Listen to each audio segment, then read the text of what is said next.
We live in a world obsessed with the faces we can see. We hate the politicians shouting on TV. We criticize the eccentric billionaires like Elon Musk or Jeff Bezos because they launch rockets and make noise. We believe that power is noise. But real power is silent. Real power is boring. Real power does not want you to know its name.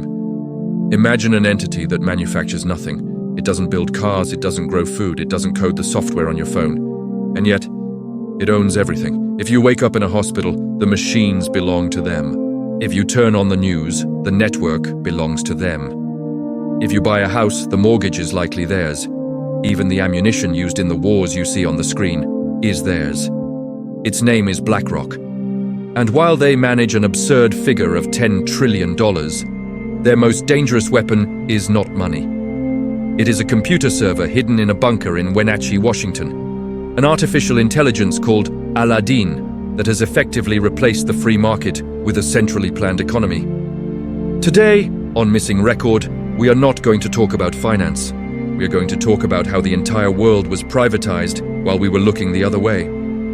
Welcome to the BlackRock file. To understand the psychology of this monster, we have to go back to 1986, the era of yuppies, cocaine, and expensive suits on Wall Street. In that world, Larry Fink was a god. He was a 30-year-old at First Boston Bank.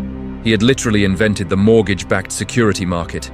He had made the bank $1 billion in profit. He felt untouchable.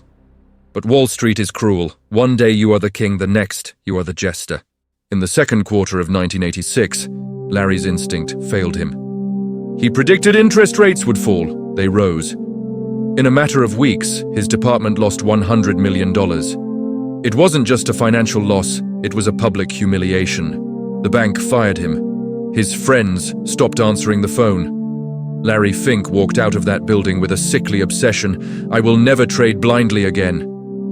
He realized that banks were stupid. They used instinct, gut feeling, chance. He wanted to be a scientist in a casino. In 1988, he founded BlackRock in a tiny one-room office. While his competitors spent money on parties and yachts, Larry spent every cent on programmers. He was building a magic lamp, a software that could see the future. He called it Aladdin. What exactly makes Aladdin so special? Why is it different from a giant Excel spreadsheet? In the beginning, Aladdin only looked at bonds and stocks. But over the years, it evolved into a beast of alternative data. Aladdin doesn't just read the stock market. Aladdin sees the physical world. It uses satellite imagery to count how many cars are in Walmart parking lots in real time to predict their earnings before anyone else. It analyzes millions of credit card transactions to know exactly what you are buying. It scans oil tanker traffic in the ocean to predict energy prices. It processes news, social media, and political speeches in milliseconds to measure global sentiment. Aladdin has a map of the world more accurate than the CIA's, and this is where the monopoly begins. BlackRock started selling access to this all-seeing eye. Today, it's not just BlackRock using Aladdin. Vanguard, State Street, the sovereign wealth funds of Japan and Norway, the largest insurers in Europe, and even direct competitors. They all pay rent to use the system. It is estimated that Aladdin monitors assets worth over $21 trillion. That is a third of all managed wealth on Earth. This creates a systemic risk that no one wants to admit: the monoculture. If all the banks, insurers, and pension funds use the exact same algorithm to decide what is safe and what is dangerous, they all move in a herd. If Aladdin makes a coding error, the entire world falls off the cliff at the same time. Having the best technology makes you rich. But to be the owner of the world, you need to be indispensable to the state. BlackRock's coronation moment came in 2008. The financial system collapsed, Lehman Brothers fell, Wall Street was burning, the US Treasury Secretary Tim Geithner was desperate. The government had to buy the toxic assets from the banks to prevent the end of the world, but they had no idea what those trash assets were worth. The government was blind. Who did they call? They called Larry Fink. They gave BlackRock no-bid contracts to manage the bailout. Aladdin became the filter. Aladdin decided who lived and who died. In that moment, BlackRock ceased to be a bank and became the fourth branch of government. But if 2008 was the coronation, 2020 was absolute consolidation. When the COVID-19 pandemic froze the markets, the Federal Reserve panicked again.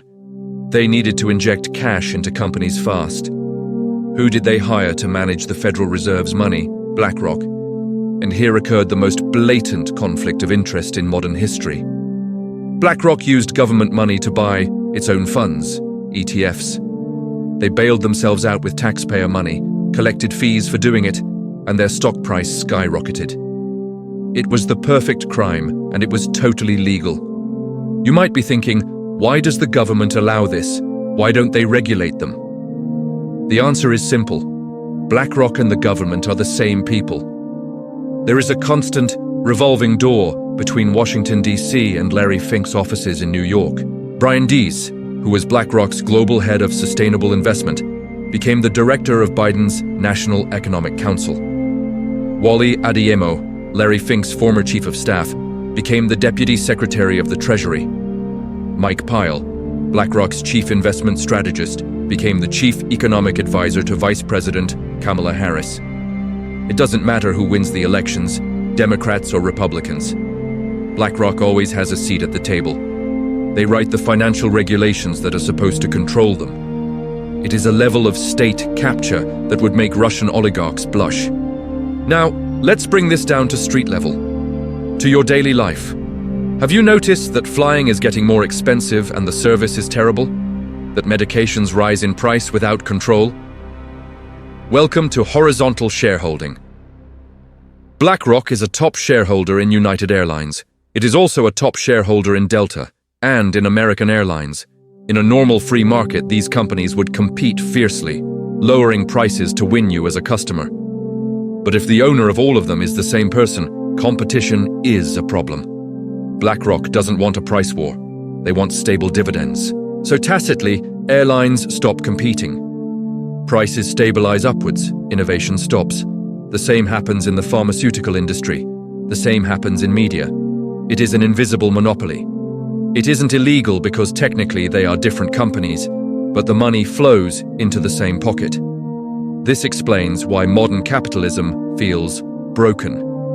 Because the engine of competition has been turned off by an algorithm that prefers safety over progress. But economic control wasn't enough. Larry Fink wanted to shape society. Enter the concept of ESG, environmental, social, and governance.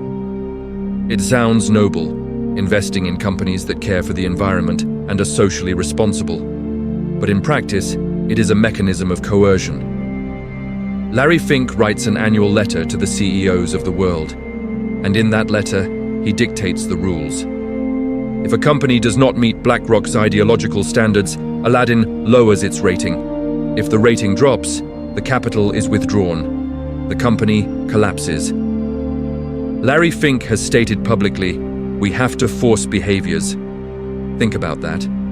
A man whom nobody voted for has the power to force the oil industry, the weapons industry, or any sector to change their internal policies under the threat of financial suffocation. It is a private global government, without ballot boxes and without democracy. BlackRock is not necessarily evil in the sense of a movie villain. Their goal is stability, order. But absolute order requires absolute control.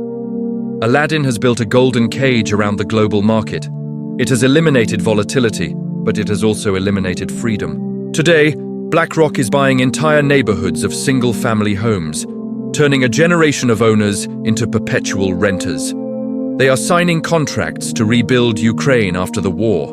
They are managing the pensions for your old age. We have handed the keys to the human kingdom over to an artificial intelligence designed to avoid risk at all costs. But life, human life is risk. Innovation is risk. Freedom is risk. If Aladdin achieves its final goal of predicting and controlling every economic outcome, what room is left for human error? What room is left for us? Perhaps the biggest risk of all is taking no risk. I am Fernando, and this is the open file of Missing Record. Until next time.